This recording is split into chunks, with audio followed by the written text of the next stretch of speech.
I already talked about the top 5 underachieving teams so far this season, but in today's video, I'm going to be talking about the opposite, the top 5 biggest overachieving, overperforming teams so far this season. In today's video, I have created a list of 5 teams that, in my opinion, are playing much better than what was expected of them at the start of the season. Now, I'm not necessarily saying that each of these teams has to be at the top of their league, but if they were expected to get relegated this season, and currently, for example, let's say they're in the top 10, then that is considered to be overachieving. So without further ado, let's get right into this video. Coming in at 5th place, and in my opinion, a team that no one really expected to have this good of a start to the season, is West Ham United. West Ham have always been a pretty good Premier League side. They usually finish around mid-table, between 7th place to 12th place.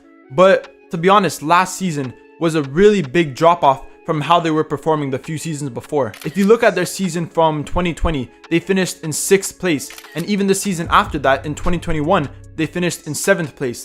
But last season, they had a really big drop off and they finished in 14th place. And to be honest, for a good part of the season, they were still in a relegation battle. For these reasons, a lot of people at the start of the season predicted them to finish in the bottom half of the Premier League. Most people predicted around 12th or 13th place. But this season, they have had an incredible start, and currently they sit in 7th place. One of the main reasons why I think West Ham is having a really good start to the season is because of the players that they brought in during the summer. Obviously, they did lose Declan Rice, who was a key player in their team for many years. But the players they brought in, Edson Alvarez, Mohamed Kudus, and especially James Ward-Prowse, have already had an incredible impact on their team. And I think that they are one of the main reasons why they have started off the season so good. West Ham currently sit in 7th place. They've played 8 games. 4 of those games have been wins, 2 draws, and 2 losses. They already have a goal difference of +3, and they have 14 points on the board. In my opinion, this is a great start for West Ham, mainly because of the teams that they've already had to face. Teams like Chelsea, Brighton, Liverpool, Manchester City. They've already faced some of the toughest teams in the league. And in a lot of these games, they've gotten a good result. And that's why I think West Ham are really overachieving the expectations so far this season. Coming in at 4th place, we head over into the Bundesliga, and I'm going to talk about Bayer Leverkusen. Bayer Leverkusen are currently 1st place in the Bundesliga after 7 games. They've won 6 of these games, and they've only drawn 1 of them. They have a goal difference of +17. Absolute crazy goal difference, the best goal difference in the league, and they already have 19 points. Honestly, it's been an incredible start for Bayer Leverkusen. If you compare Bayer Leverkusen's start this season to last season, this season they are playing much better. And last season they didn't have a very good season. They finished in 6th place, which is one of their worst finishes from the last 6 years. In my opinion, there's 2 reasons why Leverkusen are having such an incredible start to the season. First, Xabi Alonso as their manager is absolutely incredible. Ever since he came to Leverkusen, he has shown nothing but brilliance, and he is showing why he is one of the best managers in the world at the moment. And the second reason is because of their summer signing, Victor Boniface. He has had an incredible impact on their team. He already has over 10 goal contributions this season in his first 7 or 8 games. Honestly, he's been one of the star players on that team. Coming in at 3rd place, and honestly, this is a pretty expected choice, I've put Tottenham Hotspur. Tottenham are having an incredible season so far. For the last, I don't know how many years, under Conte, under Mourinho, they have been playing what I like to call negative football. Not attacking, very defensive heavy, no real creativity. And honestly, Spurs fans have hated the way their team has been playing for the last few years. But this season is like a breath of fresh air. They have been playing amazing football, and they look like one of the best teams in the Premier League. I remember when Tottenham decided to bring in Ange Postecoglou, a lot of fans were very skeptical because yes, he has been a great manager with Celtic, but a lot of people didn't know if that was going to translate into the Premier League. But clearly it has, and it has very well. Tottenham are currently 1st place in the Premier League. They have already played 8 games, they've won 6 of them, they've drawn the other 2, and they still have 0 losses under their name. They already have a goal difference of +10, and they have 20 points on the board.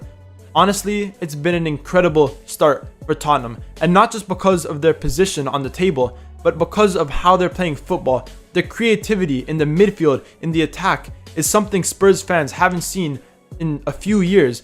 And honestly, even as a neutral fan, it is very enjoyable to watch. Another great thing about Ange Postecoglou is I think he's been able to bring the best out of the players that he has to work with. Players like Basuma, Romero, who didn't really have the best season last year, have been playing phenomenally this season. And obviously some of their new signings, Vicario, the goalkeeper, James Maddison, has had an incredible influence on their team.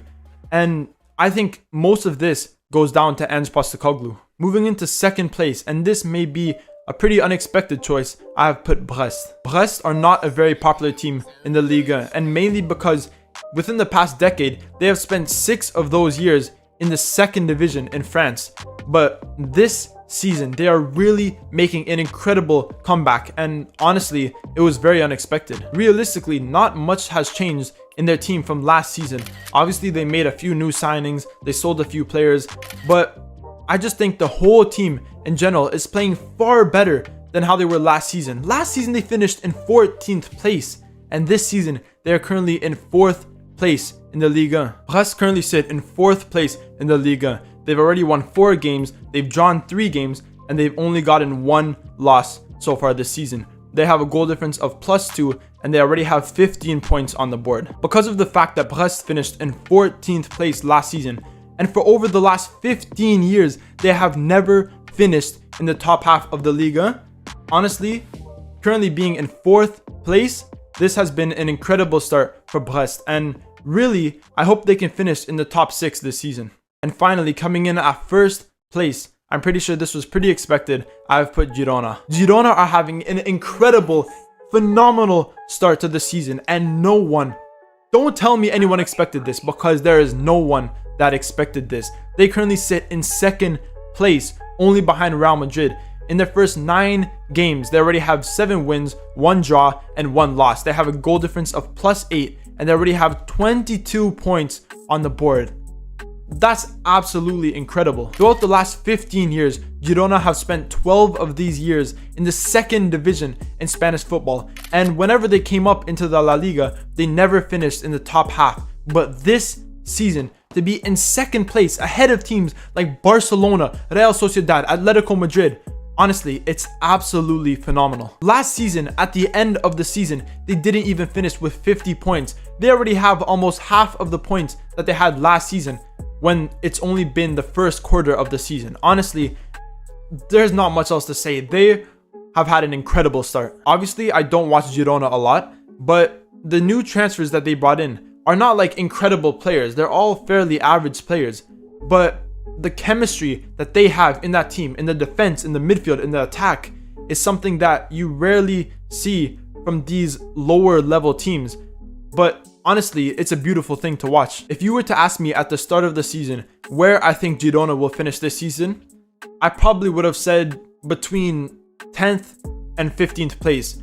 So the fact that they're in 2nd place, above the teams that I already mentioned, Barcelona, Atletico Madrid, Real Sociedad, it's crazy. And honestly, words can't explain how amazing of a start of the season that they've had. And they 100% deserve to be in number 1 as the biggest overachieving team so far this season. And that is the end of my video where I went over the top 5 biggest overachieving teams so far this season. If you guys want to see more different style of videos, let me know in the comments down below. And if you guys did enjoy this video, remember to leave a like, comment, subscribe, all that good stuff, and stay tuned for more videos.